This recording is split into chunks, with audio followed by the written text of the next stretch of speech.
From last year's event, we in fact increased the number of seats, and I think next year we'll have to increase it again. Today's event is certainly about engagement. We heard last year that last year's event went very well, and as I mentioned last year, the reason why we're getting together is not just because it's Earth Day, but because of discussions that we had with a number of members of council, in particular Councillor Johnson and McHattie, had recommended that we hold this kind of event in the city and make it a regular occurrence. And so we're at the end of this term in council. We're going into another term after the election. And so I'm going to speak in a few minutes about the importance of next term election. Today's event, though, it is about engagement. As Paul pointed out, there are many leaders in this room that are committed to actions. We want to build on what we learned from last year and continue the progress that's being made.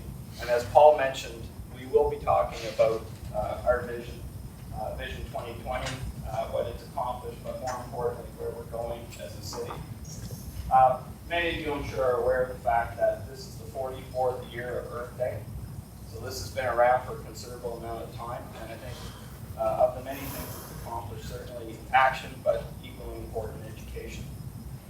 We now are facing, unlike 44 years ago when the balance of people lived in rural areas, this is the year that we've tipped that balance, and more people around the globe are in fact living in urbanized areas. And in the next 20 or 30 years, it's going to go from roughly 50% to roughly somewhere in the 60 to 70% range. So more and more cities are becoming a critical factor in our lives. We know that cities need to be well designed to achieve a number of careful and important outcomes. We know that citizen engagement is no longer just a buzz term. It's something that is fundamental to how we get to where we need to get to.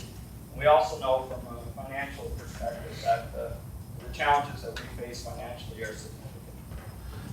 But with that, I'll tell you in terms of Southern Ontario, if you were to go and look at the population employment projections for Southern Ontario, you would find that in the next 30 years to 2041, that a lot of the growth that's going to occur in Southern Ontario is going to occur, in fact, west of Toronto.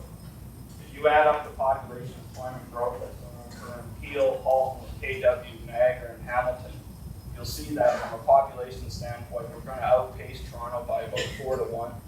And from an employment standpoint, we're going to outpace it by about 3 to 1. Which, in some respects, may be a good thing, but it really depends on how you manage that growth. And there's a lot of planning that's going on right now. Some of the key planning documents are under review for 2015 and 16. Places to grow, the Green Belt, and other Niagara Escarpment Belt. All these key pieces of legislation that have guided us to where we are right now are all under review. And that review, I think, has to be undertaken quite carefully.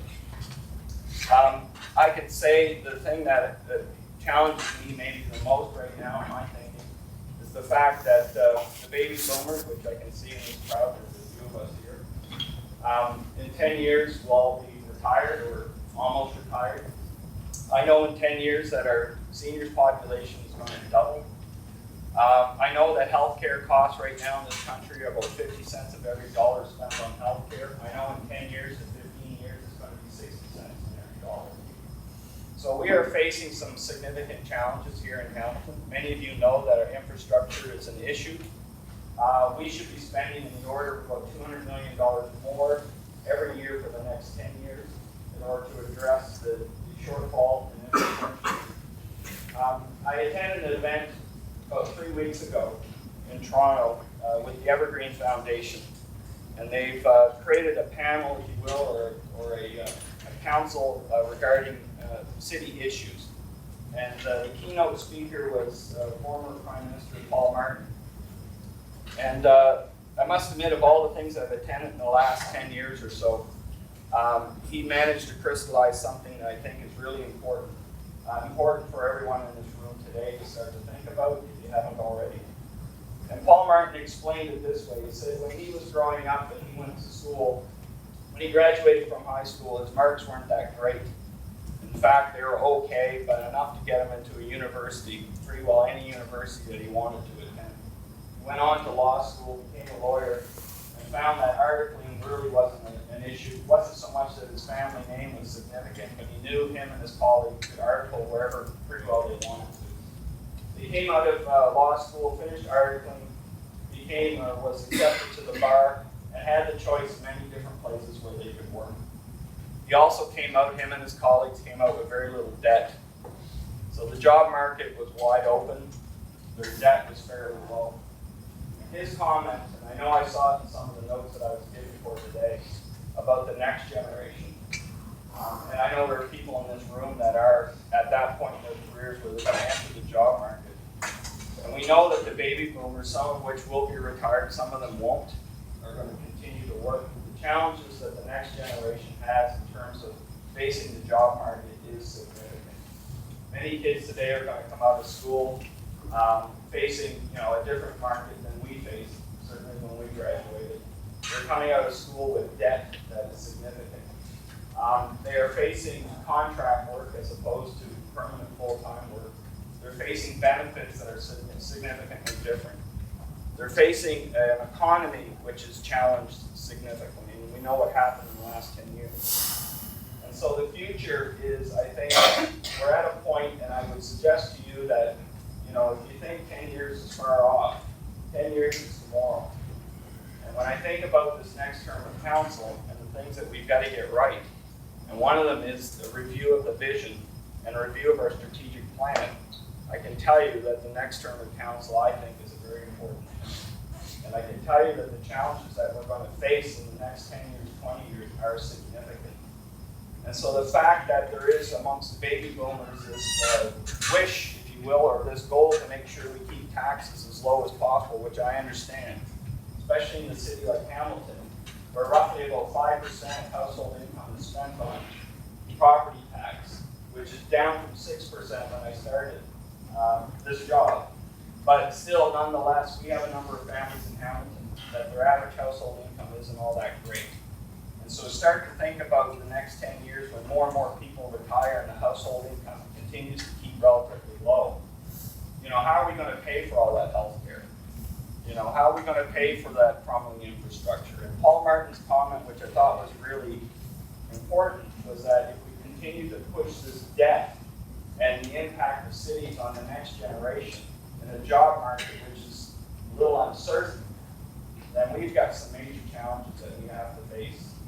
And as much as I know that when we write these documents, the vision document is critical. The vision document for us, Vision 2020, back in 1993 when it was first established, was very much a leading example of how communities need to think about their future, and was well recognized internationally.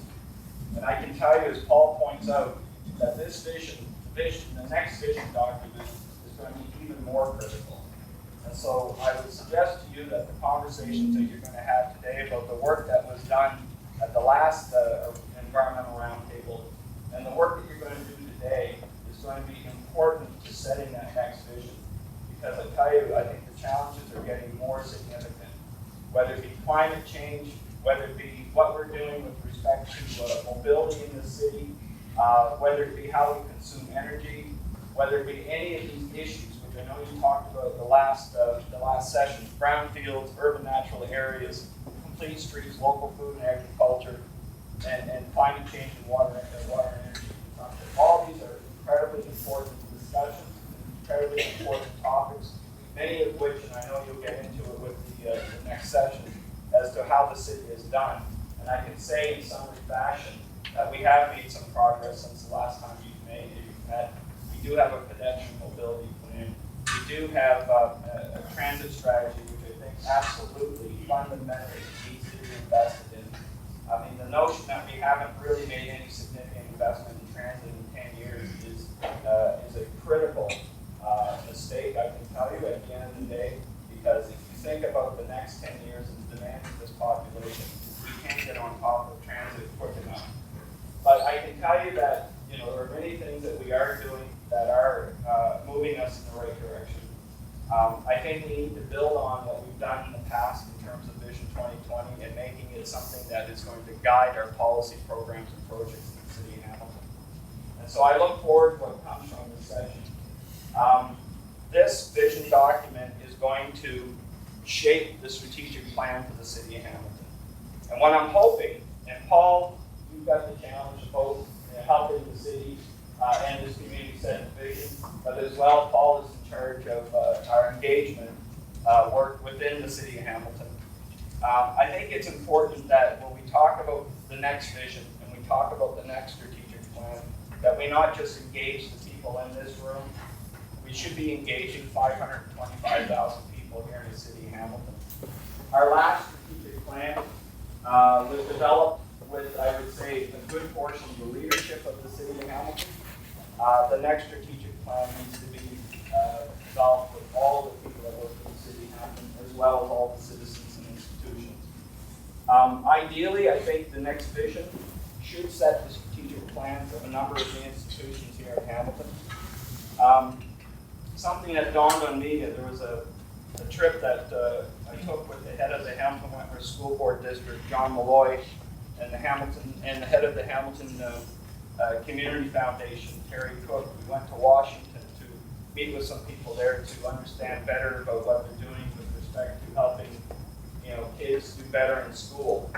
And one of the things that struck me about that event was that in some of the towns in the states that are no bigger than Hamilton, school district-wise, there'd be 20 or 30 different school districts within a city this size. And what dawned on me was that the institutions here in Hamilton, and in fact fit around one table, we're not that big that we can't get key institutions, healthcare, education, and so on, to sit around a table to maybe start to develop strategies that work together. And that's why I think having a common vision, having a discussion about where we're going with the next 20 and 30 years is going to be really important. And I like the fact that Paul mentioned health, because I've said this before to people. I'm half thinking, and people maybe think I'm half joking, but really I'm not. Maybe the day is coming when the people, the head of public works and the head of planning and economic development reports to our medical officer of health. Because at the end of the day, one of the best things that we can do from an urban design standpoint is make sure that this community, and in particular our neighborhoods, achieve health outcomes. And I think, if the day ever comes and we get a chance to go down to Queen's Park and talk to them about Metrolink's plan and the investment that needs to be in Hamilton, I almost think I would rather go there with my medical officer of health to make the case why transit investment is so important to the city. And so I'll leave it at that and just say absolutely applaud every one of you for being here. Love the fact that this is a sellout. This is an important day because we are going to be talking this afternoon about the vision in Hamilton. So please, think big. Don't be afraid of the challenges that are ahead of you. And give us your absolute best advice so that we can continue to do the things that are necessary for this city, because I got to tell you, it's not about getting to things tomorrow or the day after. It's really about getting to things now. And so think about that next generation. Some of you are that next generation. And maybe think about that generation after. Because how we set the course right now is going to be important. So thank you very much for your time, and I appreciate everyone being here.